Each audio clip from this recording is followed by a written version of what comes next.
আসসালামু আলাইকুম। আমি আর সুইটি চলে যাচ্ছি কালীগঞ্জে একটা ফোন কেনার উদ্দেশ্যে। সুইটির অনেক দিনকের আশা। এখন যাইতে যাইতে অনেক বড় মিছিলে আটকা পড়ে গেলাম। ভাইয়াদের পাশে আমরা দাঁড়িয়ে পড়েছি একেবারে কার্টুনের মতো চুপচাপ। ফোনের দোকানে চলে আসলাম, এসে একটা ফোন দেখছি। এখন দেখি একটা ফোন পছন্দ হয়ে গিয়েছে, আবার বের হচ্ছি, ওরে বিশাল মিছিল! কি অবস্থা! আমার আপুদের আন্টিদের সেই অবস্থা, কাপ ফ্রিজ মার্কায় ভোট চাচ্ছে। আয় হায়, সেই সুন্দর! আমরা আবার আটকে গেলাম এই মিছিলে। মিছিল কখন শেষ হবে? হাই রে মিছিল, কখন যে শেষ হবে? এই দেখতে দেখতে আমরা বাসায় চলে আসবো এখনই। আমরা এই তো ফাঁকা হয়ে গিয়েছে, রাস্তা ক্লিয়ার।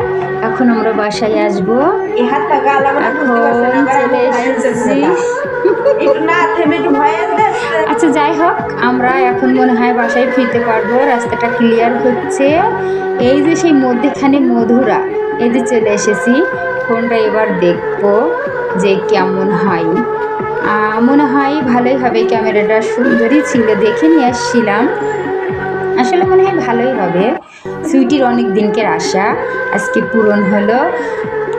সাবধান, কিন্তু পাসওয়ার্ড কিন্তু আমার কাছে থাকবে সুইটি। এদিক ওদিক করলেই কিন্তু ধরা খাবে। পাসওয়ার্ড আমার কাছে।